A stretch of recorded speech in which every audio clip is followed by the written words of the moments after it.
Nós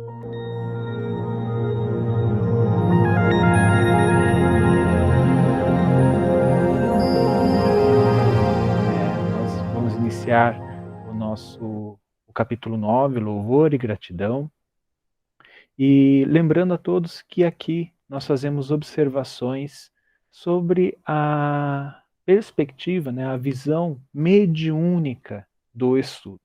Então, todas as nossas observações, experiências em câmaras de auxílio espiritual são muito bem-vindas.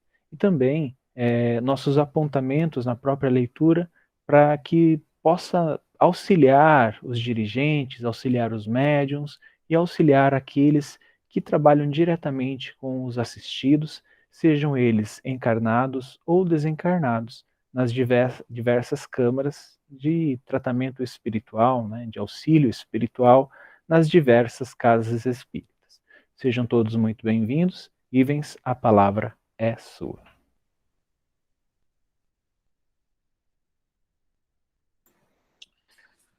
Bom, boa noite, que eu não falei ainda, Adriene, Nilza. Realmente é uma alegria estar estudando aqui André Luiz, que abre as portas do plano espiritual, da experiência de vida dele para nós, dividir isso com a gente. Engrandece muito os nossos conhecimentos, a nossa maturidade intelectual e espiritual. É uma oportunidade muito bendita, né? Muito bem-vinda. E eu vou transmitir para vocês alguns slides desse capítulo. Nós terminamos o capítulo 8 com a Cássia, que nos prestigiou com esse capítulo, e só trazendo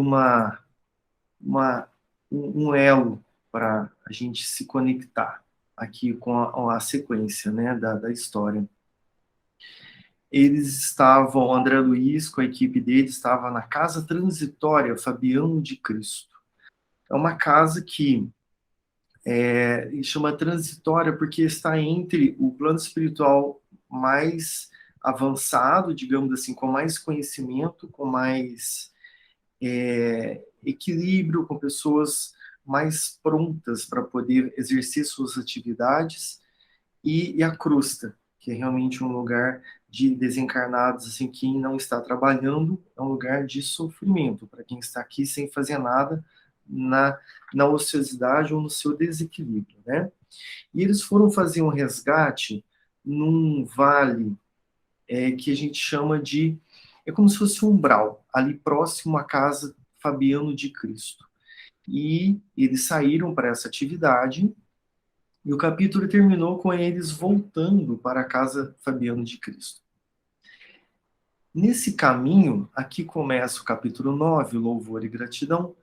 Nesse caminho eles estavam em silêncio, devido ao risco que eles estavam sofrendo ali, que sofrendo não, ao risco que existia próximo ao lugar que eles estavam. E só que diante desse silêncio tinha também a meditação, a situação que eles estavam se colocando ali, do que houve e o que aconteceu, né? Do que houve com os acontecidos lá no vale, né? Oi, Juliano. Eu já comecei, né? Eu achei muito interessante essa parte, porque às vezes nas câmaras de auxílio espiritual nós observamos quando a espiritualidade nos direciona, né, nos convida a desdobrar e atuar em outros locais, né, principalmente locais mais tenebrosos, como este que eles estavam aqui. Eu sempre reparei que havia um profundo silêncio no caminho. É como se a gente tivesse realmente bem concentrado, né? Eu falo por experiência em desdobramento, né? E a gente percebe, agora eu vou tentar ter mais essa percepção, principalmente com esse estudo, mas quando a gente desdobra, é como se não houvesse muitas instruções no caminho. Eles explicam para a gente o que nós vamos fazer, ou quando a gente está aqui, né, na câmara com a corrente, ou quando a gente chega lá né, no local destinado, o local já está amparado e protegido, aí eles começam, né, eu falo dos mentores, eles começam a nos passar algumas instruções do que eles estão fazendo ou do que a gente deve fazer. No trânsito, realmente, é o que eu percebo, os outros médiums e participantes da corrente aqui que estão presentes podem fazer suas observações também. O que eu observei, o que me lembro, né, é que realmente há esse silêncio, e eu nunca tinha me atinado que era justamente porque a gente estava transitando em um local perigoso, em um local com essas características que o André traz aqui nesse segundo parágrafo.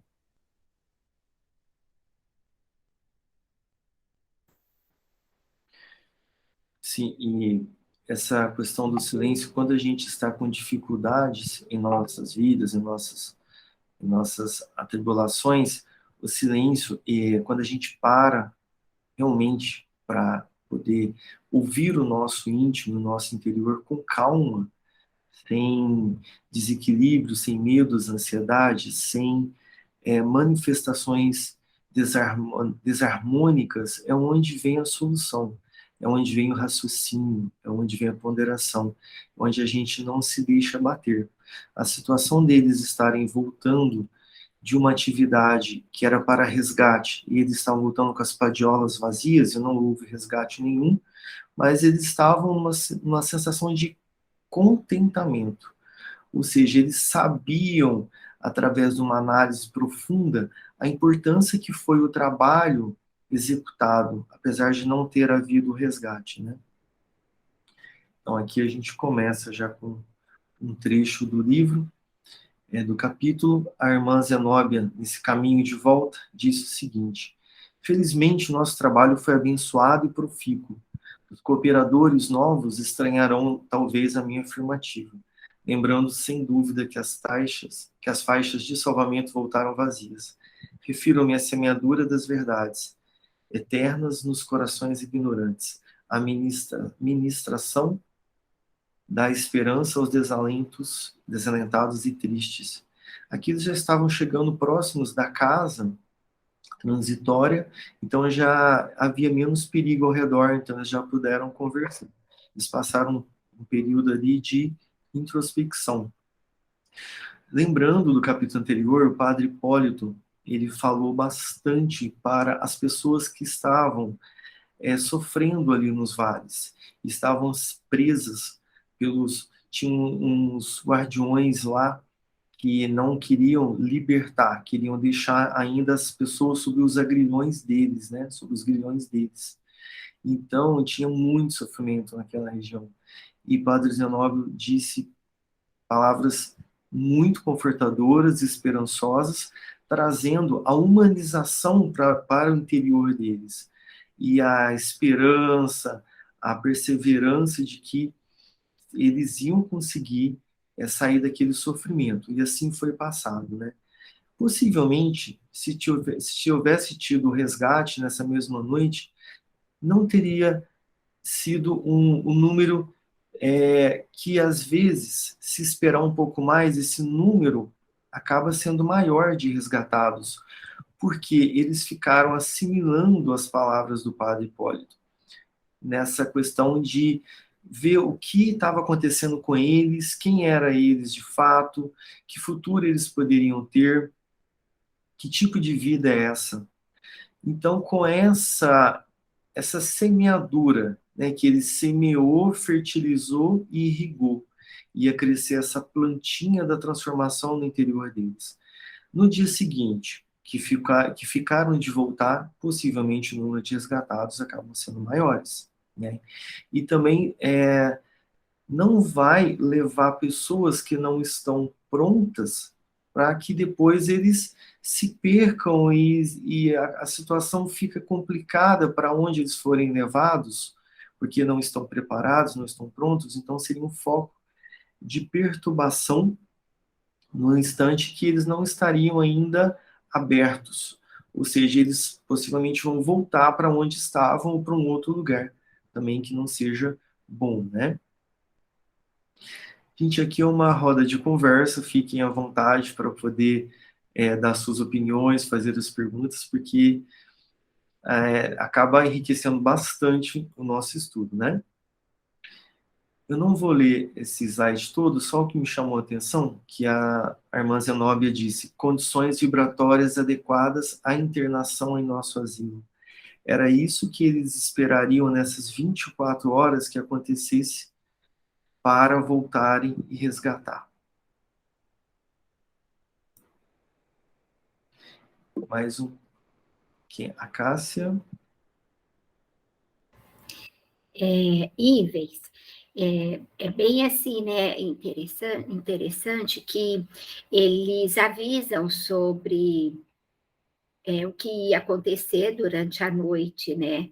Então, eu acredito que o que iria acontecer ia causar muito espanto nos desavisados, naqueles que nunca tivessem vivido aquilo, e que ia também, o choque, eu acredito que o choque seria tanto que muitos iriam aceitar a ajuda, iam pedir ajuda, iam se pôr, assim, de fato, à disposição para serem socorridos, né?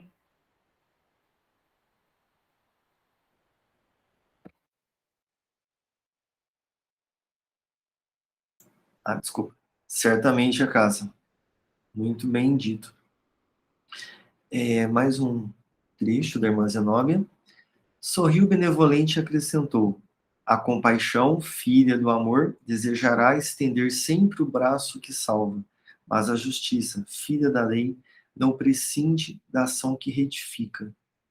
Então, não é só a questão do livre-arbítrio que nos deixa decidir os nossos caminhos, mas tem a questão energética e justa da situação de o momento de ajuda para cada um. Ou seja, a ajuda, na verdade, acontece, mas o momento do resgate, o momento da transformação interna, né?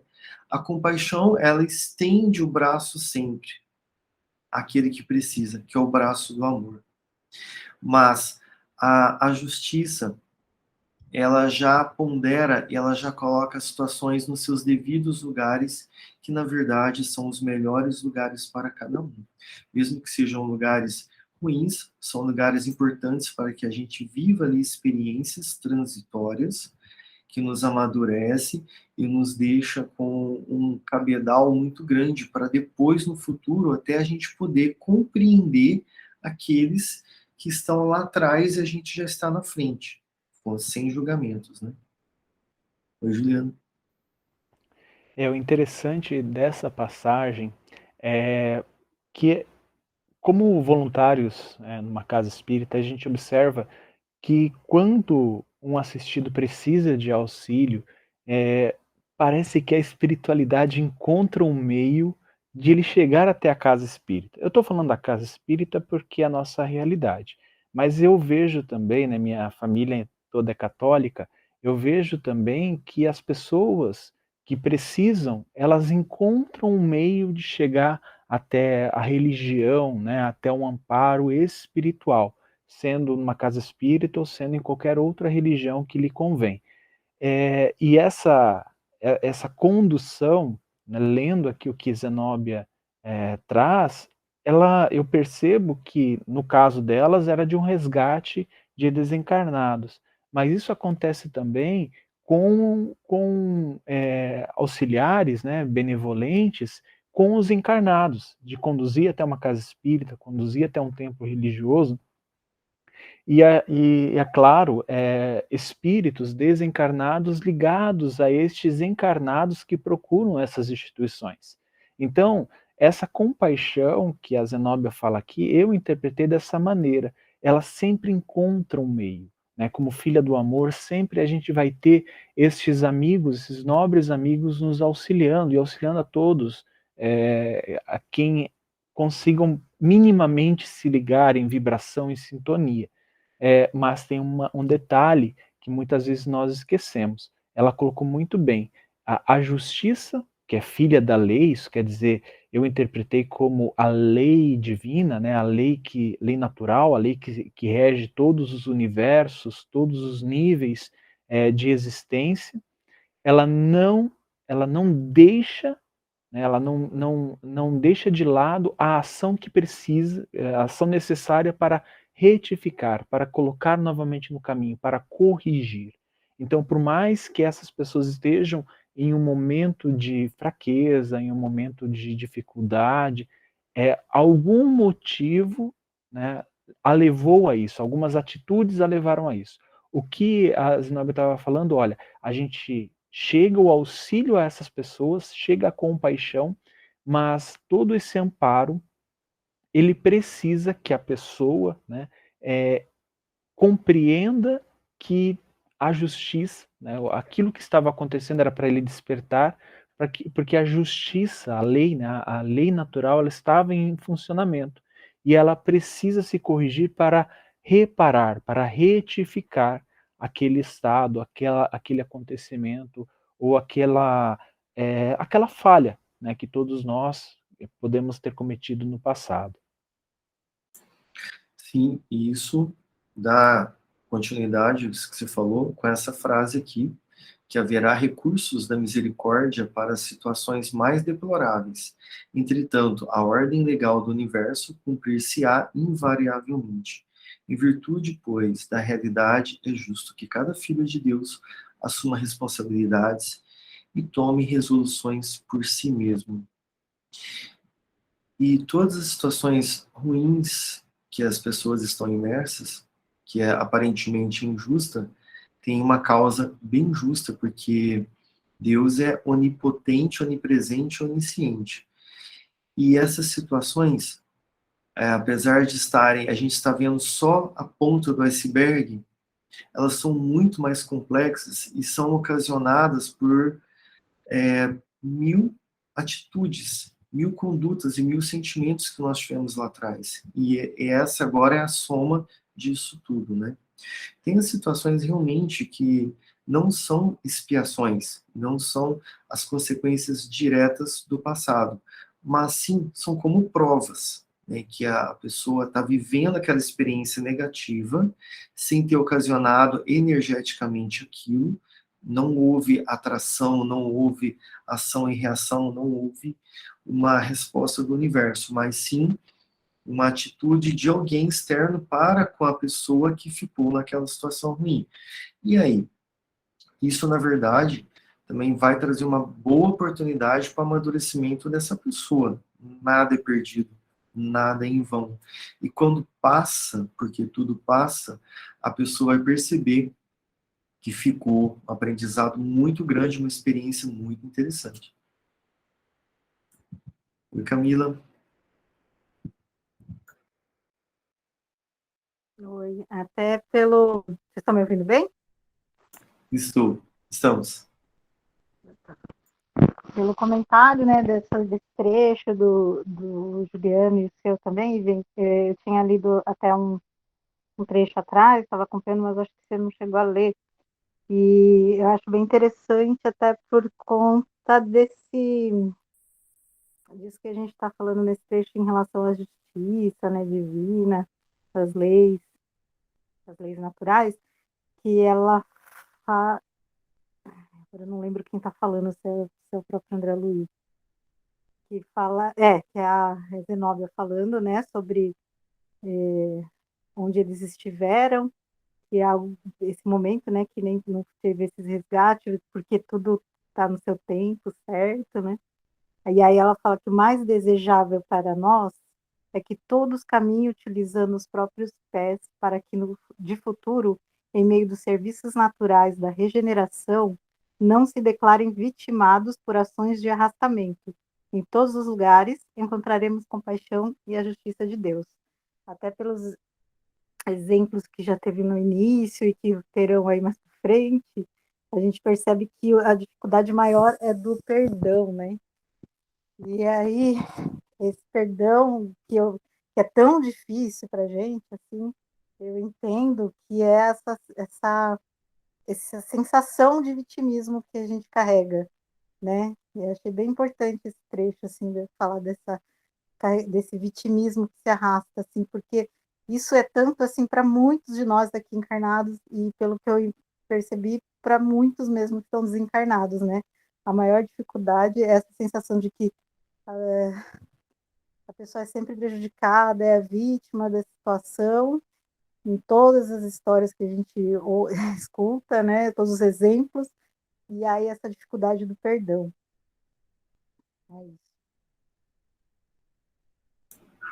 Sim, Camila, tem esse trecho que você leu no slide que é anterior, interessantíssimo essa reflexão que você falou. Muito bem-vindo. Vamos lá para... Agora eles chegaram já na casa transitória, Fabiano de Cristo, e eles estavam lá com as suas atividades, uns observando, e André Luiz começou a observar uma movimentação ali, uns transeuntes passando na frente dele. Aí ele disse o seguinte: entidades numerosas iam e vinham, quase todas penetravam a organização socorrista ou dela saíam, em grupos reduzidos. Velhos amparavam jovens, que me pareciam indecisos, titubeantes, crianças limbadas de luz guiavam adultos de rosto sombrio, figurando-se carinhosos, e pequeninos condutores de cegos. O quadro era formoso, enternecedor.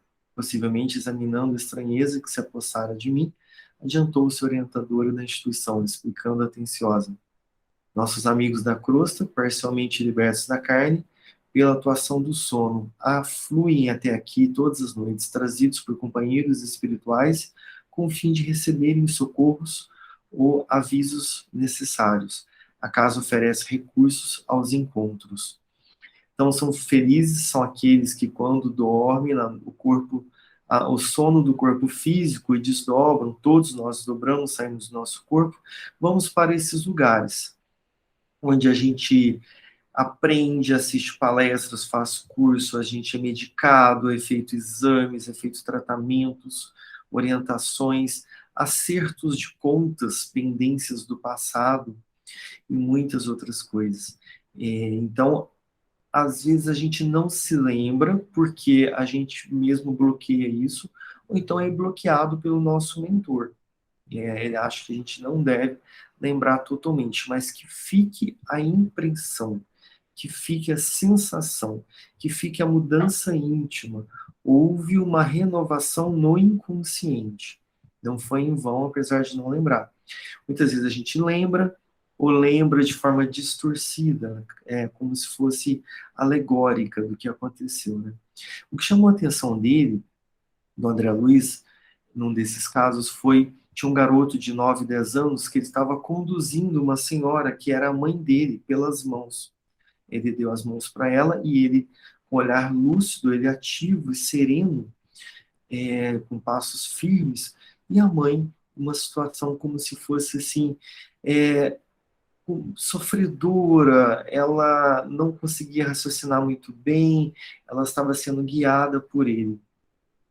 A gente vê que é uma criança com uma maturidade de adulto e ali um corpo de adulto com uma maturidade mais infantilizada, espiritualmente dizendo, de forma de equilíbrio e de condução, porque essa mãe, ela estava encarnada, ela foi levada até ali durante o sono, e esse filho era um desencarnado, o filho dela.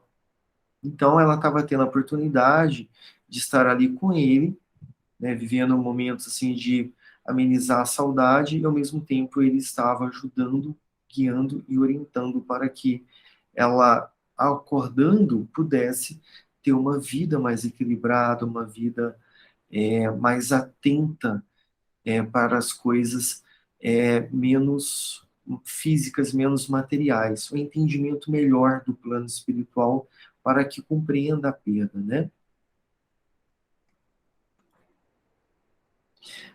Ela disse, a mãe encarnada disse para o filhinho desencarnado: meu filhinho, não me deixes voltar. Quero-te sempre, sempre. Seus olhos, que vertiam grossas lágrimas, permaneciam presos na contemplação da criança, revelando a suprema ternura de mãe, exausta de saudade, a reencontrar o objeto de seu amor, que parecera perdido para sempre. Me chamou a atenção aqui o que ela disse: quero-te sempre, sempre. Quero-te como se fosse assim uma necessidade de ter um objeto, de ter algo, né, de ter posse, de ser dona, de querer para ela somente. Né? Aquilo deu essa sensação de que ele não pudesse seguir a vida dele, que ele teria que estar com ela e pertencer a ela. Né? E objeto do seu amor. Elas tinham uma questão assim mais egoística do amor. Parece parecer difícil e cruel falar isso, porque é uma mãe que sofre muito com a perda do filho, sim. Mas esse sofrimento está justamente grande porque está atrelado a essa sensação de posse, né? Quem levantou a mão, pode ficar à vontade. Oi, Bens, fui eu. Eu levantei a mão porque, assim, é algo comum, né? O companheiro dele lá falou que aquilo era algo comum ali.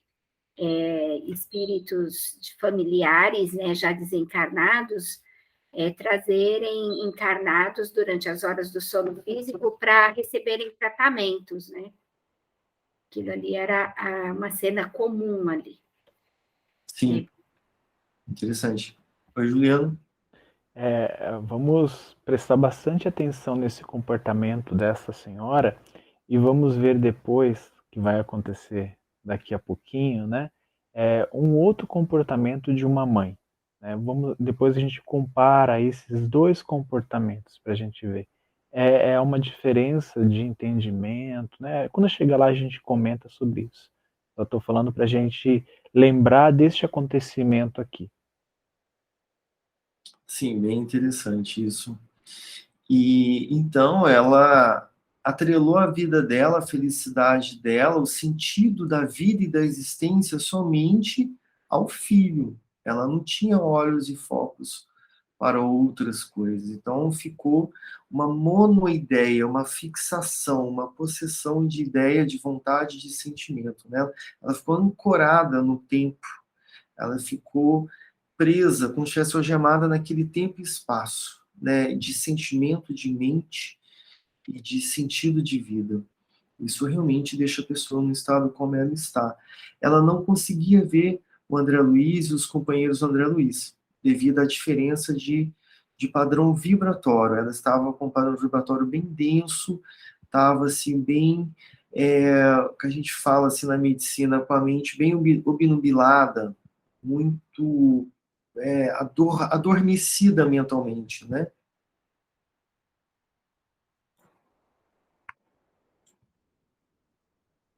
E a diretora, Zenóbia, informou-nos afável de que todas as noites verificavam trabalhos de oração para os asilados e para o pessoal administrativo, salientando que nesses últimos se reunia em pessoa com todos os subchefes da organização que não se encontrassem inibidos por motivos de serviço. Sempre que a gente lê algum livro espírita, a gente chega nessa parte das preces e das orações. Quanto mais avançado o espírito moralmente, mais ele tem essas conversas com Deus e com Jesus, que a gente percebe as emanações que saem dos chakras deles, da mente deles, da cabeça deles, clarões, conexões com os planos superiores, uma transformação no olhar e do semblante. É exatamente isso que acontece com as pessoas que fazem prece. A intensidade dessa emanação é que muda de acordo com a vibração da pessoa. Mas a pessoa que tem o hábito constante de fazer a prece, ela tem isso mais desenvolvido, porque ela se conecta mais com as esferas divinas, com as energias divinas, né? E a gente, lembrando também do livro Boa Nova, Jesus ali dizendo que toda vez que ele acordava, quando ele estava aqui encarnado, ele conversava com Deus, todas as vezes. Então, é um hábito, assim, que a conexão dele com Deus é muito próxima, né? A gente vê na Igreja Católica de cidades pequenas, geralmente na matriz, toca o sino às 18 horas, toca a Ave Maria às 18 horas. E nas colônias espirituais, eles fazem a prece às 6 da manhã e às 6 da tarde, para começar e para terminar as atividades, né? Só para relembrar isso. E finda a manifestação gratulatória, a diretora recomendou-nos observação e silêncio. Não se passou muito tempo e a tela, desdobrada diante de nós, como se for instrumento de resposta ao esforço devocional, iluminou-se de súbito, expelindo raios de brilho maravilhosamente azul, que se espargiram sobre a diminuta assembleia, quais minúsculas safiras eterizadas, davam uma ideia de energias divinas e caírem sobre nós, penetrando-nos o íntimo e revitalizando-nos o ser. Naquele ambiente que eles foram fazer oração, que era uma sala, que tinha uma mesa com as cadeiras, as pessoas faziam as orações sentadas ao redor dessa mesa, tinha uma tela grande que lembrava gaze, lembrava um tecido muito fino, grande e branco, né, atrás da Zenóbia, na frente da Zenóbia, que era a diretora do instituto. E dessa tela, após a oração, teve essas manifestações etéreas, que ali estava tendo uma manifestação, estava tendo uma emanação de um espírito, utilizando essa tela, para chegar até a colônia, chegar até essas pessoas. A colônia não, a casa transitória. Para chegar até as pessoas que estavam ali em oração.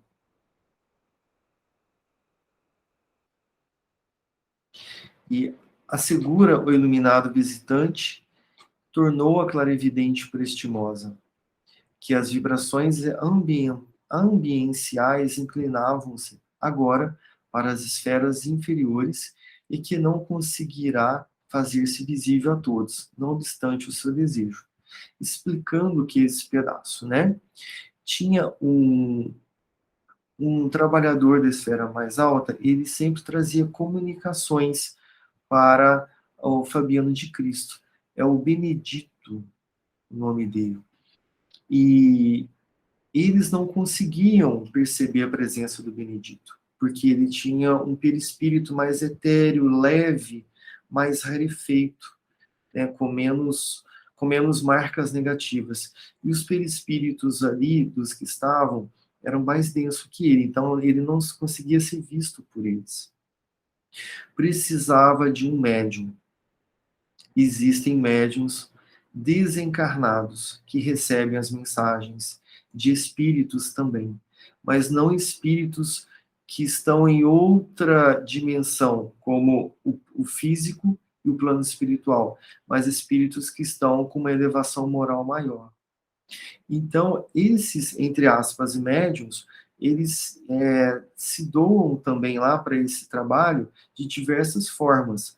No caso aqui, a Luciana, que era a médium, que estava ali naquele núcleo de oração, ela já tinha sido citado dela no capítulo anterior, ela tinha mediunidade de vidência, ela narrava o que ela estava vendo, ela ouvia o espírito e transmitia a mensagem que ele estava dizendo a ela para as pessoas que estavam ali, não conseguiam ouvir. E tem a mediunidade também, que ela doa-se de forma que o espírito fala pela boca dela diretamente. A boca do desencarnado, um outro desencarnado utilizando a fala desse desencarnado, né? Exatamente como é incorporado aqui. E por isso que é importante a gente também estar mantendo a nossa casa, o nosso lar, sempre com um padrão vibratório saudável, o máximo que a gente conseguir, que eu sei que não é fácil, porque ali essa casa estava alocada numa região umbralesca. Então, as energias que vinham de fora da casa acabavam deixando um pouco mais denso ali, né? Aquela região. E isso dificulta também um pouco o trabalho das pessoas. Então, a questão energética da casa era densa, não por causa dos que estavam ali dentro, mas pela emanação de fora. Foi o que a Zenóbia nos disse, né? A vibração não está muito boa, mas às vezes oscila de forma que fica muito intensa, que vem de fora, né? Então, a gente mantendo esse mesmo padrão nas nossas casas, nas casas espíritas, a gente protege e facilita a intuição, a comunicação do nosso mentor conosco, a intuição de vários espíritos que querem o nosso bem, e a gente vai estar mais apto para ouvir esse espírito, se a gente tiver um padrão vibratório melhor, e a nossa casa também. Né? É assim, Juliano? É interessante nessa parte do capítulo, né? A Luciana, ela tinha as faculdades mais desenvolvidas da vidência. E aí eu me pergunto, né? Me perguntei, mas André Luiz, Gotuso e os outros ali estavam também desencarnados, né? Então, será que eles não poderiam ver esses espíritos, a projeção também nessa tela? E aí a gente recorre a outros livros, né, que a gente vai tratar mais à frente, em que André Luiz relata, né, primeiro ponto, que em muitas assistências ele não vê, ele não ouve, mas ele sabia, né, assim, no seu inconsciente, ele sabia que estavam sendo auxiliados por espíritos de escola, espíritos muito mais elevados. Né? E ele não conseguia ver, ele não conseguia perceber. No livro Libertação, que é um dos próximos que a gente vai ler, também acontece a mesma coisa. Muitos não conseguem ver um espírito que vai se manifestar, mesmo estando desencarnado, já trabalhando e atuando na seara do mestre, né, em diversas frentes de trabalho. Então, este espírito, né, que a Luciana estava narrando aqui, ele não poderia ser visto por todos. Eu acredito que Zenóbia estava vendo, né, também estava tendo a possibilidade de ver este espírito comunicante. Mas ela utilizou-se da Luciana, porque a Luciana estava ali para isso, né? Eu acredito que era para aperfeiçoar suas faculdades de vidência e também para que os outros pudessem observar e aprender com a Luciana esse tipo de, vamos dizer assim, esse tipo de ferramenta utilizada por nossos amigos da espiritualidade em níveis mais elevados. Sim, a Luciana tinha essa faculdade, entre aspas, mediúnica, para ser uma intermediária para aqueles que não tinham uma fluidez perispirítica adequada, porque, como você falou, eu acredito que a Zenóbia também estivesse vendo, porque ela tinha já uma qualidade energética muito mais apurada e leve, sublime, suave, e uma compreensão impressionante para com o próximo, né? Que ela é incapaz de julgar ninguém, ela tinha essa compreensão porque ela entendia o instante de cada um de forma bem profunda. A experiência de vida dela dava isso para ela, né? Através da determinação dela de evolução moral. Mas basta a pessoa ter essa fluidez perispirítica, esse olhar sereno, para conseguir visualizar espíritos de uma escola mais alta, né?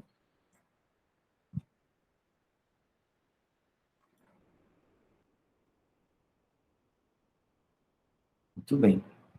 Aí, André Luiz narrando a cena sobre o telão que estava ali, né? Era o Bernardino. Ele era um intermediário, um mensageiro para o Fabiano de Cristo, né? Então, irmã, ilumina-se a tela novamente. Dessa vez, temos a visita. Ah, é a Luciana narrando, gente, desculpa. A Luciana narrando o que ela estava vendo através da mediunidade. Irmã, ilumina-se a tela novamente. Desta vez temos a visita de uma bem-aventurada celeste. Ó, sua fisionomia deslumbra. Tem o colo soberbo, ramalhete de lírios nevados a exalar inebriante perfume. A informante não havia completado a notificação e, em meio da alva claridade que se evolava da tela, sentíamos todo o aroma característico das flores mencionadas, envolvendo-nos em ondas de alegria e paz indescritíveis. O perfume foi notado por todos. O perfume conseguiu atingir a todos, né? A visão não.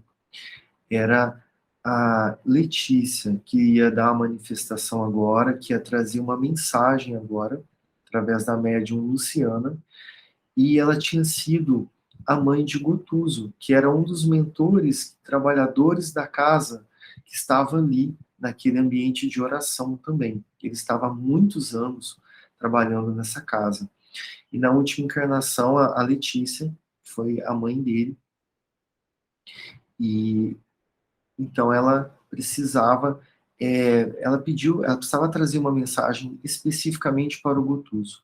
Aí ela pediu a permissão para poder trazer uma novidade, uma notícia para ele, né?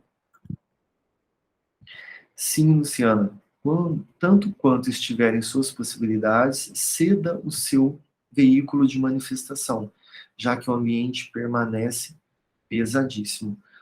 Devido à densidade do ambiente, teria realmente que ceder o seu veículo de manifestação. Achei interessante esse termo que ela usou, né? Aqui a gente utiliza um termo parecido também, né? Ou seja, o sentido da coisa é o mesmo, né? A Luciana, mais emocionada e reverente, acentuou: desloca-se agora da tela e vem ao nosso encontro.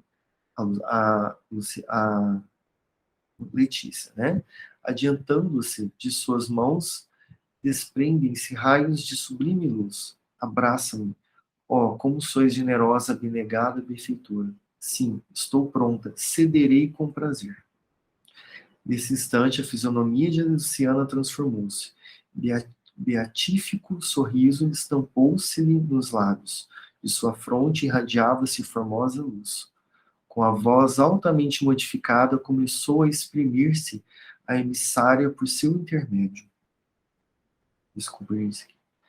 Irmãos, seja conosco a paz do Cordeiro Divino. Não desejamos perturbar a reunião que vos congrega no serviço impessoal da verdade e do bem. Todavia, com a permissão dos nossos orientadores, venho ao encontro de alguém que nos é muito caro, buscando despertar-lhe consciência para os horizontes mais altos da vida.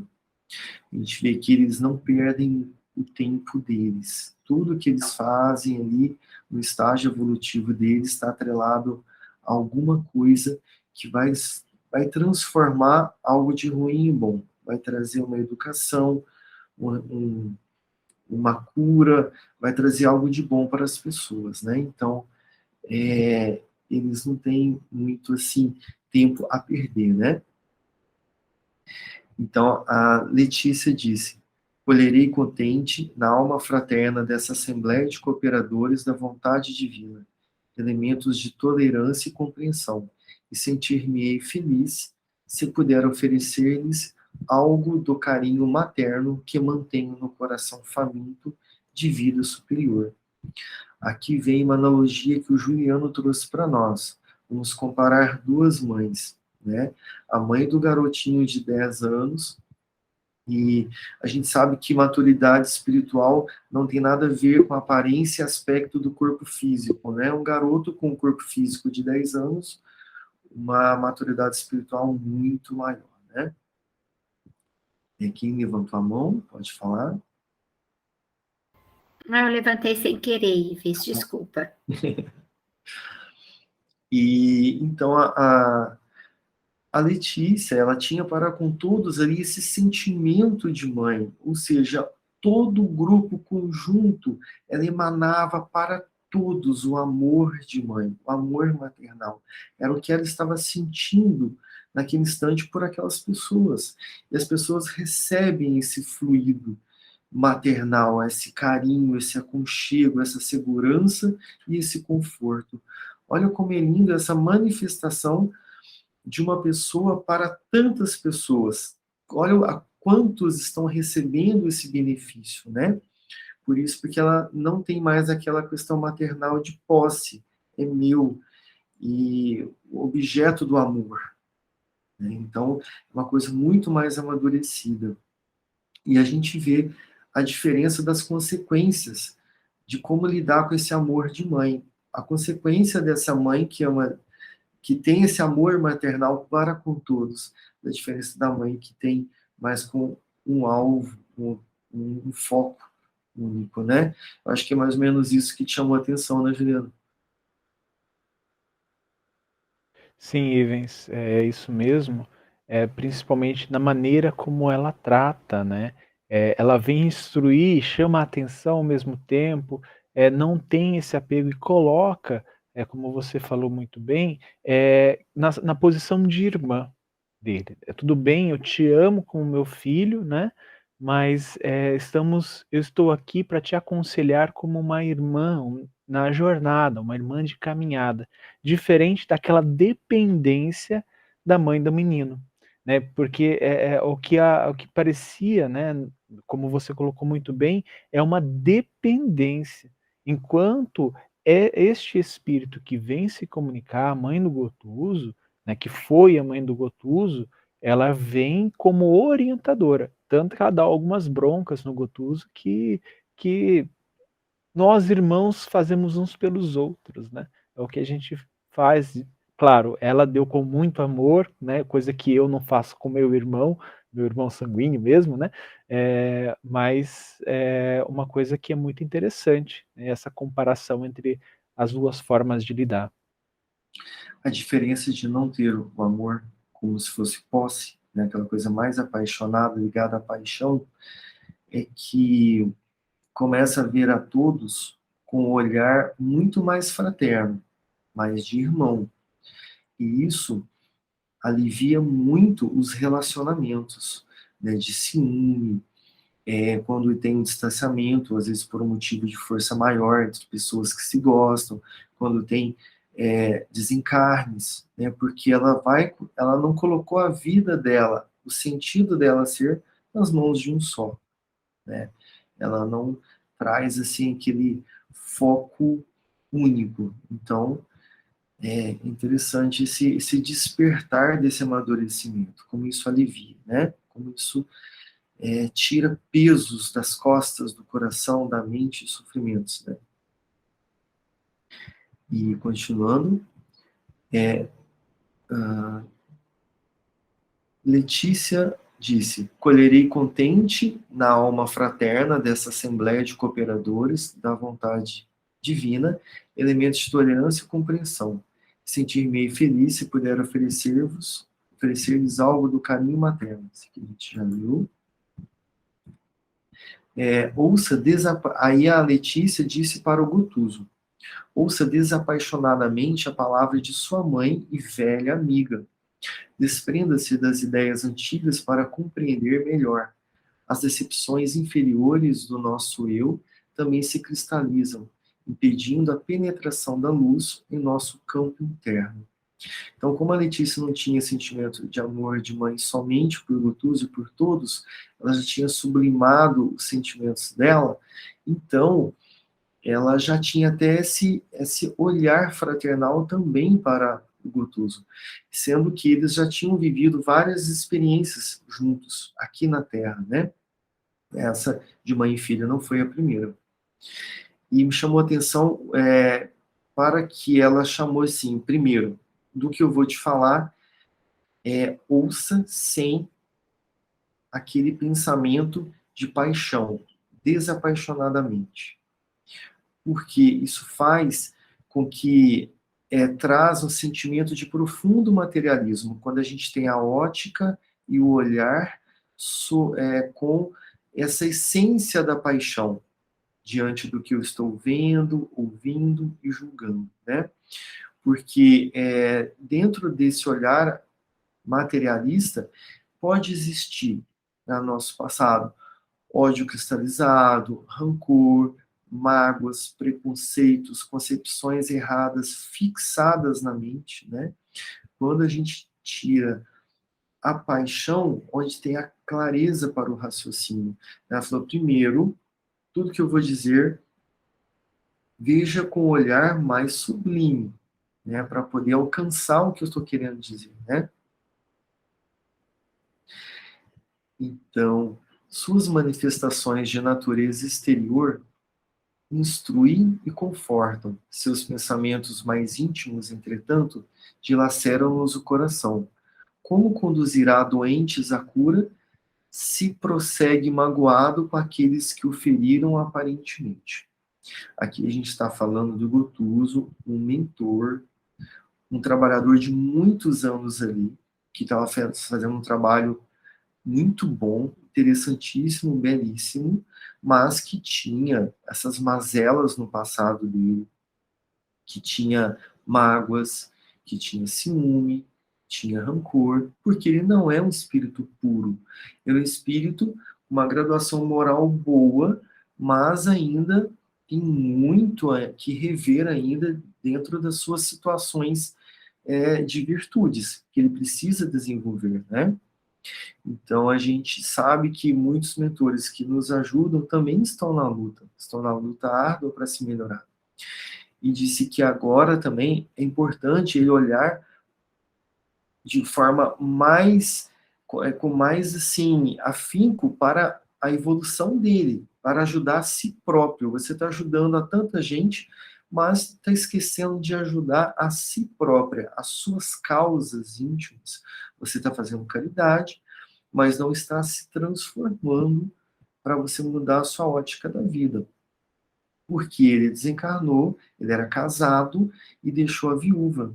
E a viúva acabou adquirindo um novo matrimônio, que aí ajudou a esse novo parceiro na vida dela, ajudou na educação da família ali. Tinha os 3 filhos de Gotuso com a ex-esposa, né? Ele não conseguiu desvincular, tirar esse amor de esposa com ele quando ele desencarnou.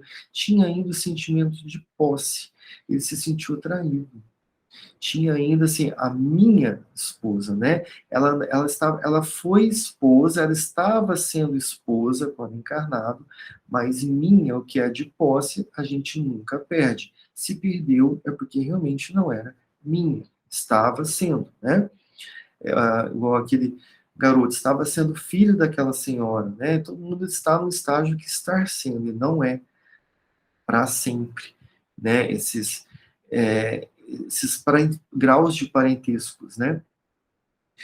E diante dessa situação, ele acabou gerando um distanciamento por mágoa da sua ex-esposa e até chega a ser assim, quase que um ódio pelo novo esposo, né, que estava ali, que também era uma pessoa que não tinha valores morais muito bons. Pelo que eu entendi, ele fazia um sofrimento ali no lar dele, ele causava um sofrimento, e parece que a esposa não era feliz com ele, mas ele ajudava tremendamente nas coisas práticas da vida, digamos assim, material, pelo que eu entendi, né? Dava segurança para a família. E às vezes a esposa, a ex-esposa acabou entrando nessa situação só para ter segurança, né? Ou foi enganada sentimentalmente e depois viu realmente quem era o esposo, enfim, né? Não veio o caso, né? Então essa era a questão que a ex-mãe de Gotuso trouxe, e a orientação de que ele precisava reencarnar para conseguir resolver tudo isso, porque quem era a ex-esposa dele passaria a ser a avó dele. Ele voltaria para aquele seio familiar, para trazer esse desenovelar essa situação energética, né? Então, a comunicante, Letícia, cuja presença sentíamos sem ver, tornou visivelmente emocionada. Rendo graças ao Senhor pela sua compreensão. Ou seja, quando ela convidou Gotuso para reencarnar, ele aceitou.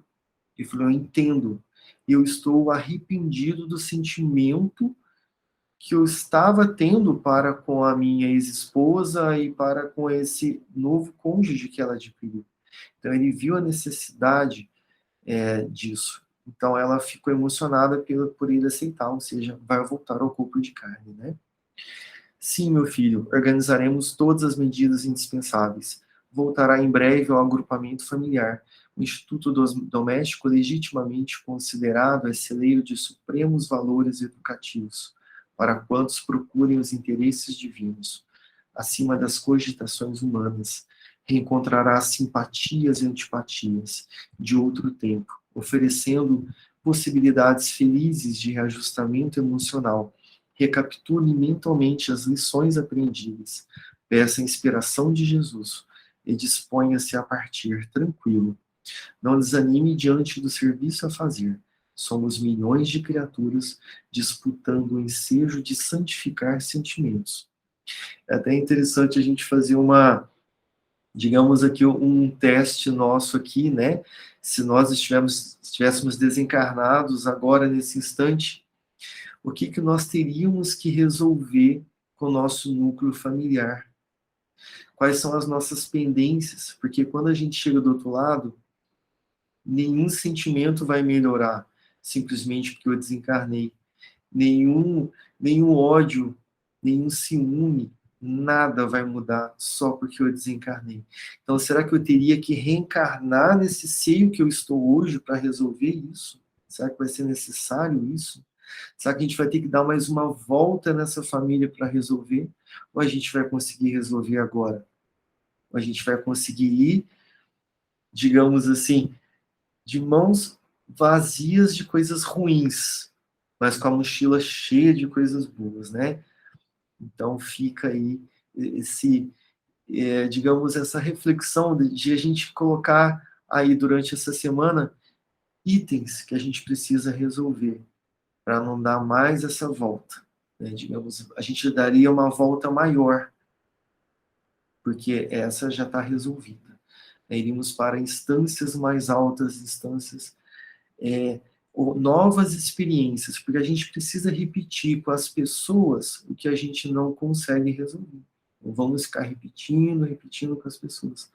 Enfim, aí cada um tem o seu livre-arbítrio e a sua capacidade de escolha, a sua emancipação de emoções e sentimentos para conseguir ser mais autônomo das suas ideias, dos raciocínios e das inteligências que Deus nos deu, né? Então, terminou o nosso tempo, ficou um pedaço bem menor agora para a próxima semana.